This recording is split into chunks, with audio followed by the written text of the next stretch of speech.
Okay, by now you should have done your body paragraphs first. You should have done your thesis statement next. You should have worked on your introduction paragraph, and now we are going to be looking at the final paragraph of your essay, which is the concluding paragraph. So we're going to look at the organizer when we do this again. So down to paragraph 5, this should be the concluding paragraph. Now, every single essay has 5 paragraphs, pretty much minimum. Sometimes they could be more, but usually an essay, especially in schools, through high school and middle school, it's a 5-paragraph essay. Every single paragraph should have 5 to 7 sentences. Your concluding paragraph is no different. So I'm going to be writing notes just like I did with the introduction paragraph. If you want to write these down in OneNote, you can. If you just want them on the video and you can refer to them, feel free to pause this at any point and you can just watch what I'm doing. So once again, paragraph 5, the concluding paragraph, it should have 5 to 7 sentences. Now, notes here are really short because there's really no way of doing a concluding paragraph that follows a complete formula. You can follow a formula. I used to teach a formula in 6th grade, but you're in 8th grade, so we can be a little more flexible.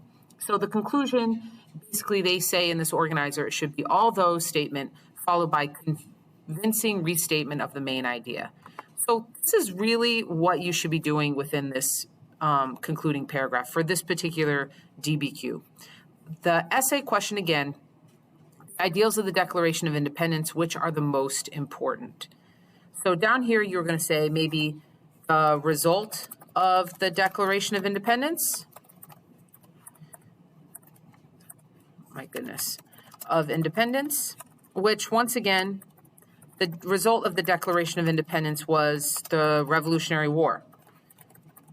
So maybe you could write a sentence or two about, okay, so we have these beautiful ideas. All these people came up with some great stuff in the Declaration of Independence. Here was the result. They went to the Revolutionary War. We fought against England, but the United States ended up winning the war. So you could write a sentence or two about that. You can write a couple sentences potentially about why these ideals are important, why these ideals have lasted so long, right? We're a few hundred years away from when this was written. Why are these ideals so important? Why are they lasting so long? Why do people care so much about these ideals still that we're writing essays about them? Okay. Another thing that you could write about, you could say, how do these ideals make better citizens? How they might make a better government? How these ideals might help people? Okay.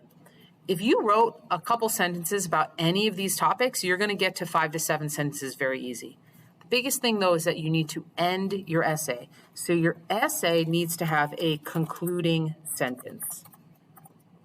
A concluding sentence is difficult to write. If you struggle writing one, you want to write one that's nice and clean, you can always start it with in conclusion. That's a good sentence starter. It's not the best because when you're in high school, you really should start dropping that, but you could always write the final sentence of the paragraph in conclusion, and then just sort of say like what you proved. You proved that the ideals, that these specific ideals, whatever 3 you're writing about, were important. Okay? You could also say you can say to summarize and just finish the essay that way. You could also say, to get a little more specific, you could say the ideals of the Declaration matter because, then you could stop there and just write something kind of general, like the ideals of the Declaration matter because they built a strong democracy in the United States, period. Okay, so you could do something like that. All right, so these are some ideas. I just brainstormed a few topics. If you write a few sentences about a couple of these ideas and kind of keep them connected, don't write about crazy things that are disjointed and they don't talk about similar stuff because otherwise it's going to sound like 2 different essays. If you do that, and then you write a concluding sentence, you are good to go.